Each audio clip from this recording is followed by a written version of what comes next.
Well, it's so nice to be here. I'm nervous about tonight, and I'm sad, kind of. Because when I was walking in here tonight, there were a lot of beautiful young women out front smoking cigarettes. And it made me sad because I used to be a beautiful young woman. And look what cigarettes did to me. So cut it out. Don't do that. I didn't know exactly where the place was. I couldn't find it. I was walking up and down Center. I saw another guy walking. I go, how do I get to the dry bar? And he goes, from here? No, from your house. How do I go back to your house and find the place? Well, it's nice to be here. Anybody on a first date? No? How about a last date? I guess only one of you would know. Nice to be back in Utah where everybody drives like the other person's a potential organ donor. You drive so fast. People drive fast. I live in Denver. I'm a veterinarian there. I gave some lectures in Seattle this week. And you come down over the mountains, you're looking down, coming into Denver. Still a lot of snow up there. Think about my father died 15 years ago Friday. He was an ice fisherman. Ice fishing.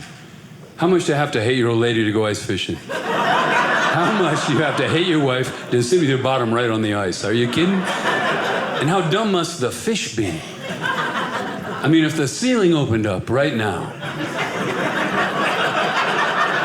and a pot pie came down, wouldn't you be at all suspicious? Honey, did we order a pizza? Oh, what a nice crowd. It's nice to be here. I'm a veterinarian in Denver. And because of the law change, we're seeing one marijuana dog a day. The poor things, they eat the edibles. They eat the cookies and the brownies, and it's sad. I mean, the half-life for a person, 26 hours. Half-life for a dog, 96 hours. You can put them in any position, like Gumby, they're just the poor things. I don't even know what I think about marijuana. I'm Irish. I mean, if we were discovered marijuana before we discovered whiskey, well, I tell you, Irish dancing would be very different. We might even use our hands.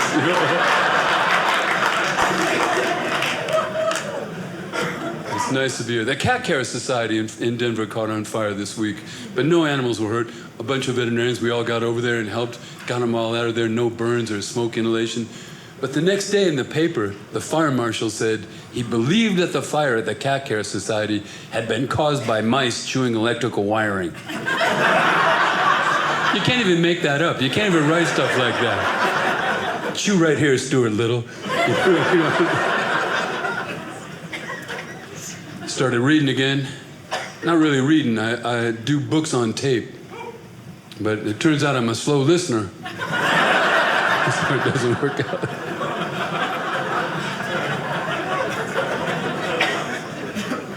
You got to do the kid jokes. Jokes like, how come Noah was such a bad fisherman? He only had 2 worms. These are the kid jokes. A skeleton walks into a bar and says, "Give me a beer and a mop." I'll tell you about that later if you don't get it. Well, how nice you are. It's so nice to be here. I was working last night in Denver at a club run by the Jehovah's Witnesses. And all they wanted to hear were knock-knock jokes.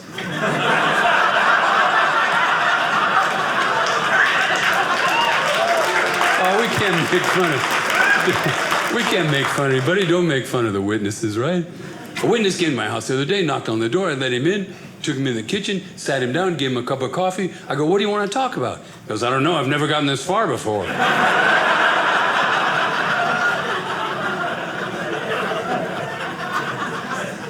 What's with the banks? How come the banks are so snotty to us? Remember, the banks were really nice. You opened up a new account. They gave you a wonderful gift, like a toaster. Went to the bank last week, made a deposit.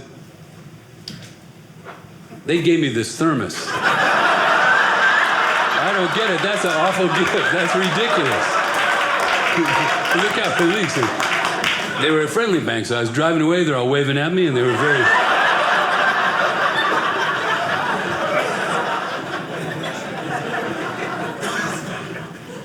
tell you a few things about myself. I'm 65, but I read at a 66-year-old level. I'm so old, I remember preparation A.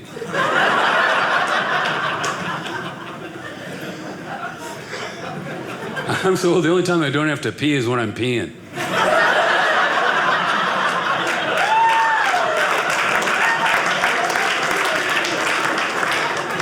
I went to last summer I couldn't pee at all. I went to the doctor, I go, I can't pee. He goes, how old are you? I go, 65. He goes, you've peed enough.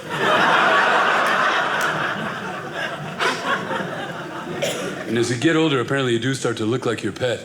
This morning before I went to the airport, my next door neighbor came over and yelled at me for pooping in his front yard. I called him and eating vitamins. You eat vitamins? Eating so many vitamins, and when Tinkle, before I came up here, it looked like I'd eaten a highlighter. Some of these aren't jokes, I'm just telling you stuff. I like to read the classified ads about animals. If you read classified ads, you can tell that Americans can't spell, do grammar, punctuation, anything with English language anymore. Saw a thing that Denver Post that said, free to good home, pit bull, will eat anything, loves children. Should have been a hyphen or a slash, a comma, help me, I don't know grammar. So another said, free to good home, Doberman, neutered just like one of the family.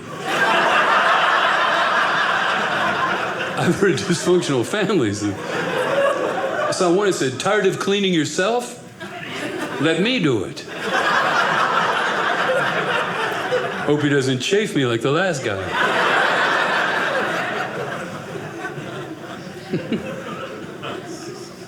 But they ask you the silliest questions. Woman came in and she goes, Doctor, do gerbils have individual fingerprints like human beings?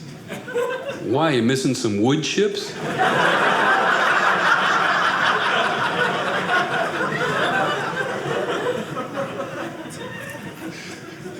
Another woman said, what do you give a Great Dane with diarrhea?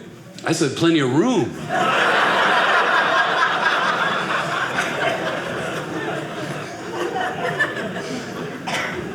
And this other lady, she goes, how old should my dog be before I tell him he's adopted?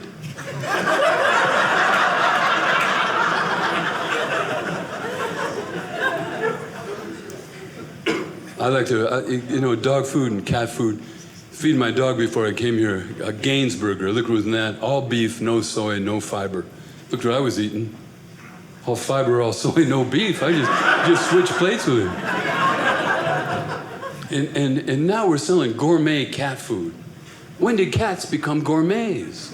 What kind of gourmet coughs up a hairball after he eats? And we're selling beef-flavored cat food. Beef. Cats evolved in the Mideast. They never saw a cow. Cow isn't one of their natural prey objects. Anybody who has a cat can tell you the flavors they like. Rodent, fish, bird, miller moth. Right? Moth season's like Mardi Gras for the cat at my house. Not beef. I don't get calls that say, Kev, this is Tex over at the stockyards. Your tabby just knocked another steer down and is dragging it home.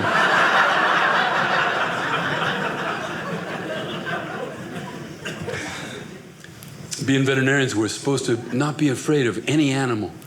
But I'm afraid of spiders because they creep you out. The way they move, they got hair and saliva. That's wrong. A bug shouldn't have hair on it.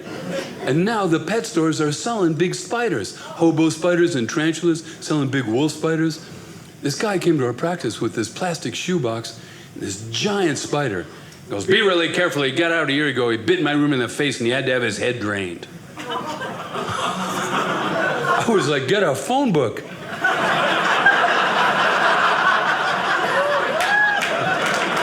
That's not a practice builder dropping a phone book on your patient. Even I can tell you that. So I said, well, sir, what's wrong with him? He goes, well, he's just not himself. Not his perky spider self? He called in late for work? He goes, no, he hasn't eaten in several weeks, and yesterday his leg fell off.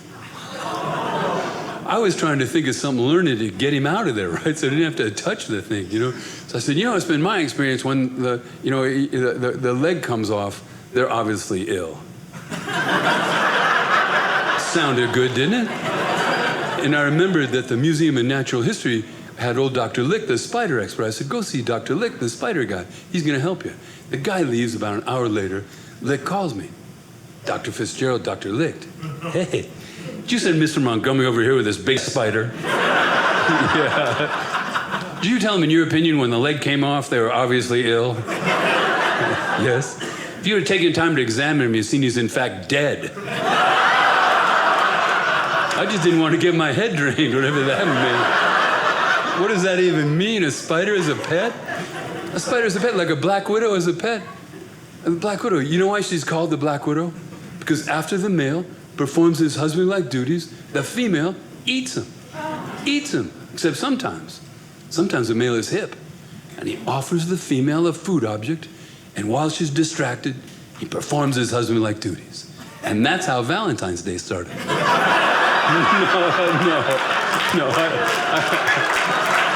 I made that up. That isn't really true. It didn't start like that.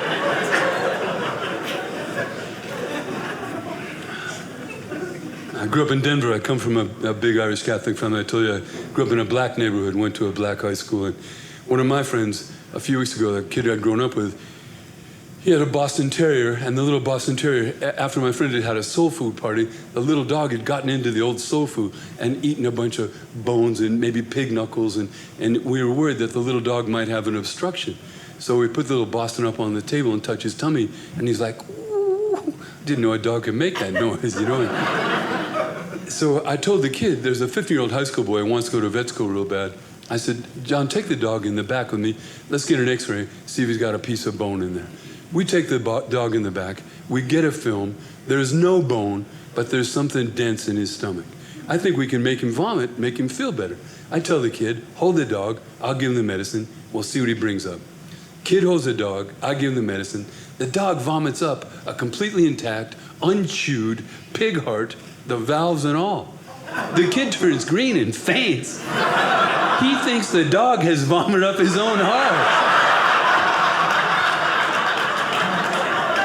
He gets up off the floor and goes, oh, Doc, we hurt him bad. I think that's something he might need. I go, no, honey, you couldn't live without a heart. You got a brilliant future, kid, brilliant. You're going somewhere. No. I have a hobby. I identify snakes for the Rocky Mountain Poison Center. And did you know if you're bitten by a poisonous snake in this country, your insurance company won't pay for the antivenin until they know what kind of snake has bitten you, right? And so I mean, for the handsome sum of $50 a snake, I go down for my friend at Denver General, Dr. Braunstein, and identify snakes. What, you look at me weird, like I could have worse hobbies. Like my brother, the bowler. Bowling, bowling, bowling, bowling, bowling. But I digress. Earlier this summer, one of our neighbors out on a prairie town on the prairie in Colorado had been bitten on his bottom on a Friday night at his outhouse by a rattlesnake. They'd bitten on, and so I was sitting home with my mother, smoking a cigar. I give her one a week. And the phone rings, it's Braunstein, and I say, Al, you got a snake bite? He goes, I do. Can you come down? We got a guy bitten by a snake. Who doesn't want $50? I jump in the car, drive down to Denver General. Now, I got to tell you, at Denver General, they keep the poison people on the second floor. So I get up to the second floor, and I can hear this guy yelling, my whole butt's numb, do something, do something. Don't make me wait, give me the antivenin. And I see Al, I go, Al, where's the snake? And he goes, you know, we don't really have the snake. We were hoping maybe you'd look at his bottom and tell us you thought it was a snake bite. And not for $50.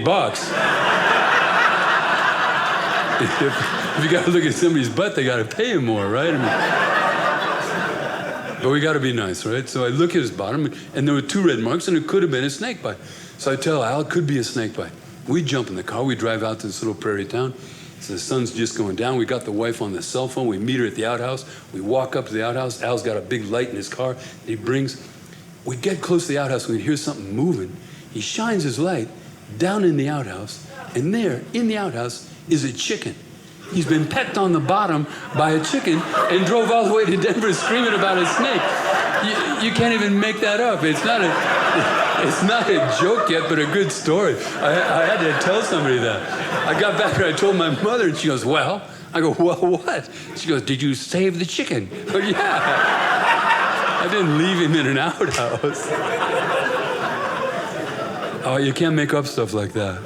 You can't make up. The other day, this thing happened. This woman, her little hamster had gotten out and gotten under the refrigerator. And she caught him, and she was worried because when she put him back in his cage, he got stuck to the side of the cage. And so I thought, they got the big cheek pouches, and they can get abscesses, maybe had an infection. So I reach in the little cage, and he's stuck. And I pull him, and he's, So I look in his cheek pouch, and he's got a refrigerator magnet. I mean, you can't even, the poor little guy, whoa, whoa.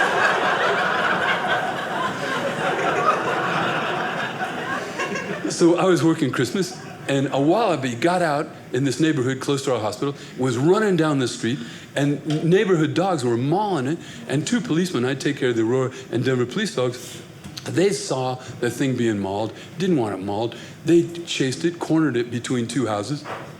They took their big jackets off, threw it over the wallaby, and they were so sweet, they didn't know what it was. And they threw it in the back of their squad car. They come to me. The guy's walking up the walk with his wallaby, and he goes, I go, John, is Heidi your schnauzer sick? He goes, we think we caught a mutant rabbit. It's not a mutant rabbit. You can't laugh at him, though. You have to always be nice. Oh, yeah, mutant rabbit.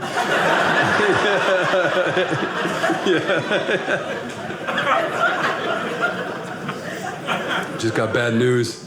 The doctor told me you have AIDS and Alzheimer's. And I said, well, at least I don't have AIDS.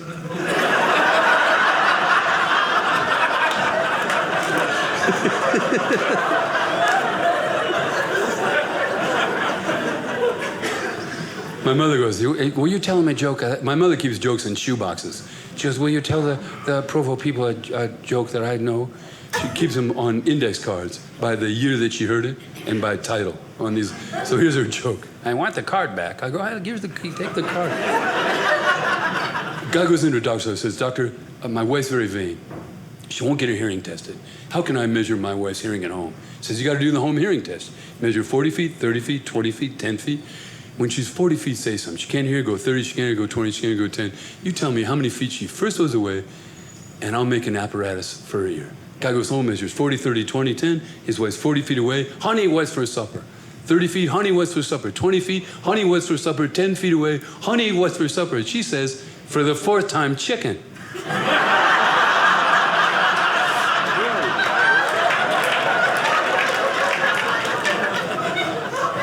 I've only got a couple of minutes, but man, you've been so nice. Got to work on cats, not always so easy. Someone came in, she goes, can my cat sit too close to the TV and burn out his retinas? Who cares? No, women love cats and men hate them. But look at cats for a second. I mean, they act like they paid your rent, right? Sleep all day on the couch, vomit after they eat for fun. They're just like men. No wonder we hate them. And there's no battle of the sexes. Women already won. Did you know that? Don't gloat about it. Look, men are twice as likely to get heart disease, 3 times as likely to get cancer, or 7 times as likely to be murdered. You live 8.8 years longer than I do. And I got to carry your suitcase? What kind of world is this? Carry your own suitcase. I'm already dying.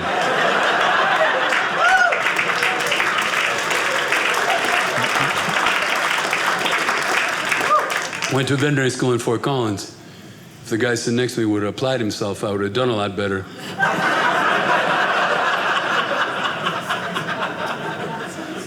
But my gallbladder ruptured in May, and you're scared, and you're hurt. I never had surgery before down in the basement of St. Joseph's Hospital in Denver, and you're filling out all the forms, and you have an ill-fitting gown with your bottom hanging out, and you're scared and embarrassed, and I had this hatchet-faced nurse who looked like a ferret with earrings, and she's grumpy. She goes, hey! I go, oh no, I peed in the wrong bottle. I need some more. They have you on a gurney. They're rolling you up to the next available surgery suite, and they have these screens around me. She goes, hey. I go, well, yeah. She goes, you're scared, aren't you? I go, yeah, I'm scared. I never had surgery before. And she reached across, and she hugged me. And the most gentle thing, and so gentle, she goes, don't be scared. She goes, when you get out of surgery, I'll be right there and take care of you. She goes, you know what? Every day when I get up, I say, today, nobody's going to be scared on my shift. Isn't that nice? And that's what we have to do, remember, and be nice to each other. Thank you very much for having me.